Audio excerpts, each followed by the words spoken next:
મિત્રો સુથારપાડાના પીએચસી પર ઊભા છીએ। દુઃખની વાત છે, એક જ પરિવારના હાલ સુધી પ્રાપ્ત માહિતી મુજબ લગભગ 6 જણા દેવલોક પામ્યા છે। ખુશીનો માહોલ હતો મિત્રો।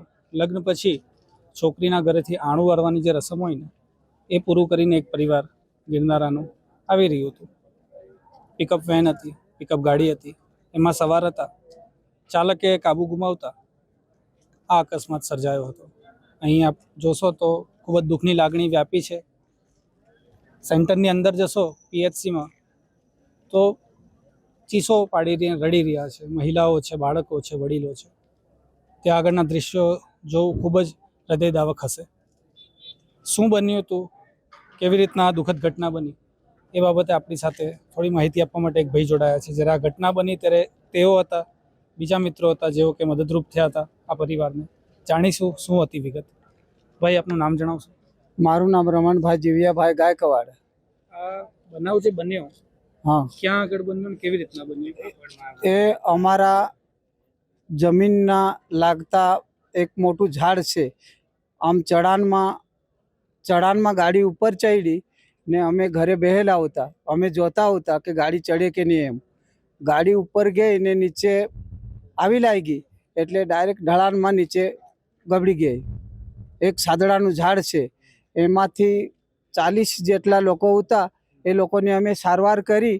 આંબાનું ઝાડ હતું, એ ઝાડ સામે અમે એક માણસને ઉચકીને લાવીને ઝાડ સામે મૂકી દીધા। પછી ઘરથી મેં પાણી મંગાવ્યું।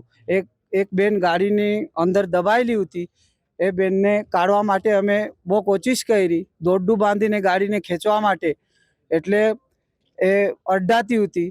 એટલે અમે પેલી ગાડીની આમ એ લોખંડ જેવું હતું તે ભાંગી કાઢ્યું અને ખેંચી લીધી। એટલે આજે ગાડી પલટી મારવાનો કિસ્સો બન્યો છે, ઢલાન વધારે હોવાના લીધે જ થયું? હા, ચઢાણ વધારે હતું એટલે ડ્રાઈવરે કાબુ ગુમાવ્યું। હાલ અમે તો ત્યાં જઈને દર્દીઓને હેરાન નથી કરવા માંગતા, પણ તમે મદદરૂપ રહ્યા હશો એટલે તમે જોયું હશે શું પરિસ્થિતિ હતી। માહિતી જે મળી રહી છે, લગભગ 30 લોકો સવાર હતા એ ગાડીમાં। એમાંથી કેટલાક લોકોને ઈજા પહોંચી છે, કેટલાક લોકોને મૃત્યુ પામી છે વગેરે કંઈક માહિતી હોય આપણી પાસે? મૃત્યુ તો સાહેબ અમે 6 જેટલા માણસો મરેલા તે ઉચકીને આંબાની ઝાડ પાસે લાવ્યા।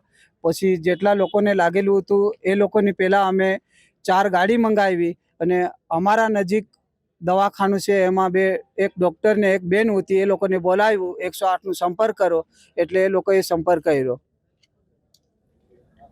મિત્રો, ખુશીના પળ આવી રીતના જ્યારે દુઃખમાં ફેરવાઈ જાય ને, અને એક જ પરિવારના અનેક લોકો જ્યારે મૃત્યુ પામે છે ત્યારે દુઃખની ક્ષણ તો છે જ। અમારા જેવા મીડિયા કર્મીઓ પણ આ ક્ષણમાં આવીને આવી રીતના રિપોર્ટિંગ કરવું પણ અમને નથી ગમતું, પરંતુ જેમ કહેવામાં આવે, નસીબ કોઈનું લખાયેલું પોતાના હાથમાં નથી હોતું। પ્રભુએ ઈચ્છ્યું તે સાચું એમ માનીને જીવન આગળ વધારવાનું હોય। આવા મિત્રોનો આપણે આભાર માનીશું કે વિકટ પરિસ્થિતિમાં, આવી પરિસ્થિતિમાં લોકોને મદદરૂપ થયા। અને આ વિડીયો જોઈને આપ પણ રસ્તે ચાલતા આવો કોઈ બનાવ બને તો કોકને ભલે અજાણ્યું હોય મદદરૂપ ચોક્કસથી થાજો।